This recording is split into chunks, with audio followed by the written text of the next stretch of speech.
life of the day. I stalk the bay like mantis and prey. No wonder dudes never get away without pay. I stalk the bay like mantis. Voila!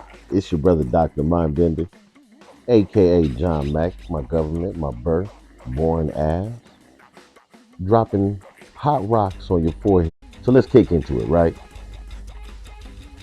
I got to thinking about the famous Nate Dogg, the only member of the Dogg Pound that was at the MGM Grand the night Tupac got into a fight with Baby Lane. After allegedly Tupac told all the other members of the Dogg Pound to stay home. After he got off a long flight coming back from New York with Suge Knight and Tupac Shakur, and feeling threatened on that flight home with other culprits on the flight like Buntry. Snoop said he slept on the plane with a blanket over his head and a butter knife and fork in each hand. Said he was ready to put in work because none of his security or staff or other homeboys could not get on the flight with him. And that makes sense. Total sense. But then why was Nate Dogg there? But I got one even further. Because, Nate Dogg didn't do a lot of interviews back in the day. And when he answered certain questions, it was very vaguely. Very vaguely. And the vibe party that Biggie was at, it was said that Snoop Dogg kept trying to get in contact with Biggie continuously.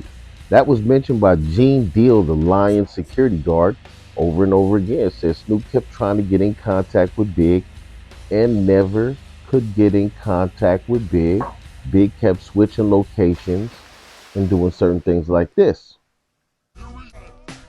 which is crazy, But then where was any of the members of the Dogg Pound, considering that Death Row was at the famous Vibe party?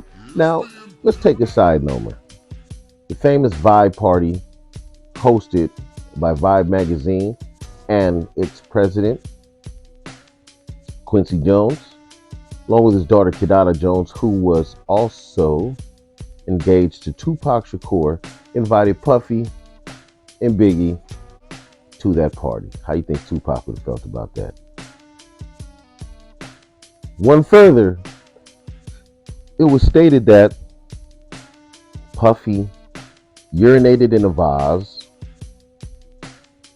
and was going to hand Kidada a glass of it. But that the security guard, Anthony Wolf Jones, rest in peace, stopped Kidada from drinking that. And, looked at Puff with a smirk like, nigga, it's foul. However, to me, that day is the true day that sealed Puffy's fate. You think that the Jones family, isn't it funny? Quincy Jones, Kidada Jones, Wolf Jones. Doesn't anybody make the connections here? But we'll talk about that one in a minute. Isn't it funny that after that was mentioned on social media,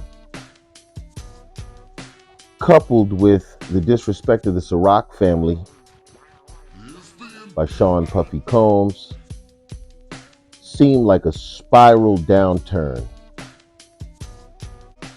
filled with sex, human trafficking allegations, so forth and so on.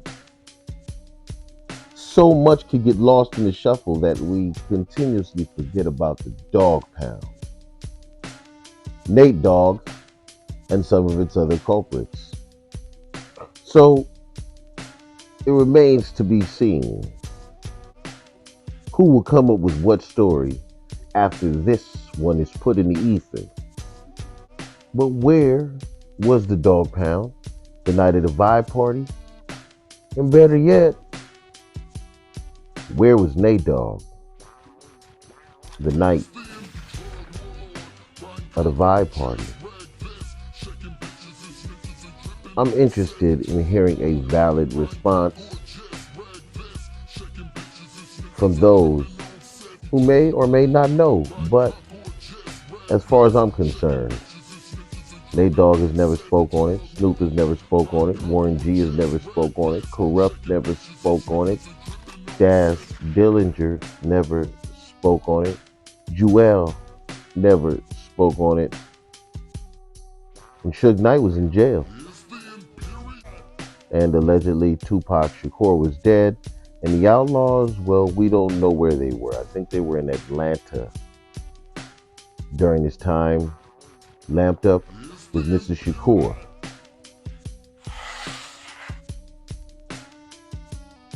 Well, with the recent passing of Mrs. Wallace, whom we'd like to say our gravest condolences to one of the great mothers of hip-hop, the mother of the notorious B.I.G. May her soul rest in peace for her great contribution to life as a whole, hip-hop, and for blessing us with the young Christopher Wallace. This is dedicated to you, Mrs. Wallace. A message from Lion-Ass Gene Deal. Label mate. So people come on and talk, why you ain't shoot? Listen to me, bro. At that time, I was young, dumb, and full of cum. Anybody who really knows me know that they ain't got to worry about nothing if it comes to the point where gunplay has to be a part of my security. I'm not gonna hesitate, because I never bodyguard anybody that I wasn't willing to lay down my life for. And that goes for Puff or anybody else I ever was with. Chaz, Cade Slay, Scott Storch, Fat Joe, 50, Nate Dogg. Nate Dogg. The night we were out partying, having a good time, and Nate Dogg, you know, he was doing his thing, and I mean, like it was about, at the time at the club, he had 15, 20 women, and we were all having a great time going back like that. You know, I never, and anybody who tell you and know I did security for them, I don't indulge at all. You know, my job is to get the individual there home and back. You know, I don't want to be paid before. You understand? When it's time, you know, I get you to your destination, from your destination to your destination, that's when I expect to be paid, because my job has been done. If you know, it's one of those type of situations. So I remember I had to go to work that morning, and we had all got back to the hotel, and he had a large entourage.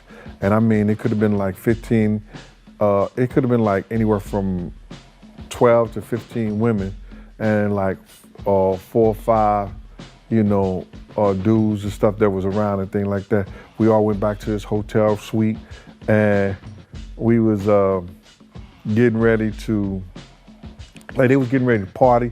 They had bottles, they had liquor and everything like that. And Nate just came out, he said, yo, everybody in this joint is gonna fuck tonight. Even security. All you women get naked. And I saw women getting ready, just starting to take off their clothes. I was like, oh shit, that shit was crazy. So I went close to Nate and I said, Nate, Mr. Nate Dogg, sir. He said, I said, I don't want to get naked. I just want to get my $250 so I can go home, man. You understand? And he started laughing. He said, yeah, big man, I got you, man. And paid me. And I left out the hotel right there. Now, the end of that story is questionable as fuck. That sounds like the same shit that Gene Deal had a moral dilemma with Puffy with.